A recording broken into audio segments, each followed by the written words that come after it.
আজকে আবার একটা নতুন ব্লগ নিয়ে চলে এলাম। বেগুন পোড়া, বেগুন ভর্তা। তার জন্য আমি বেগুনটা হাফ বেগুন দিয়ে করছি। কেটে আর পোড়াতে বসিয়ে দিয়েছি। অলরেডি আমারটা আলুটা পুড়ে গেছে। ঠিক আছে, বেগুনটা করার আগে আমি কি করেছি, ওপরে শুধু একটু সরষের তেল লাগিয়ে নিয়েছি, নিয়ে আর বসিয়ে দিয়েছি। দয়া করে পুরো ভিডিওটা দেখবেন, স্কিপ করবেন না।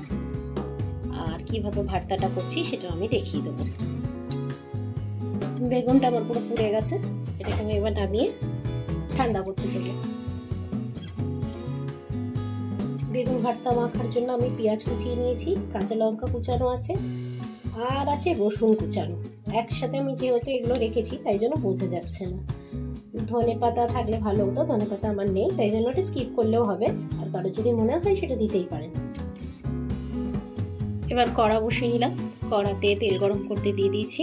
তেলটা গরম হয়ে গেলে পেঁয়াজ কুচানো, লঙ্কা কুচানো আর আদা কুচানোটা আমি ভেজে নেবো।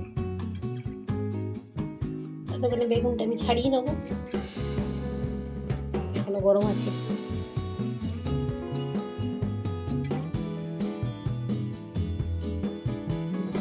এবারে যেগুলো কেটে রেখেছিলাম সেগুলো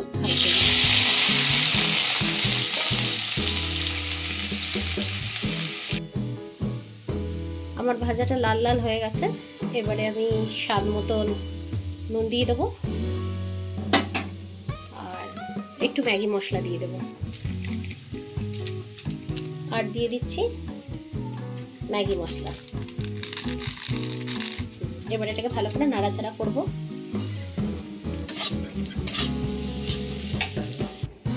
ছাড়িয়ে ভালো করে মেখে রেখেছি, কিন্তু বেগুনের মধ্যে আমি কোনো নুন দিইনি, তাই জন্য ওখানে একটু নুনের পরিমাণটা বেশিই দিয়েছি। এবার বেগুনটা আমি কড়ার মধ্যে দিয়ে দিয়েছি, এগুলোর সাথে ভালো করে মিক্সড করে নামাবো। ভর্তা এরকম করে বানালে অনেক সুন্দর টেস্টি হয়।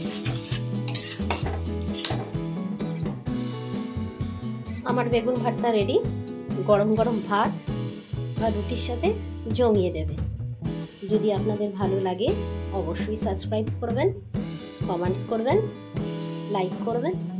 টাটা, বাই বাই, ভালো থাকবেন সবাই।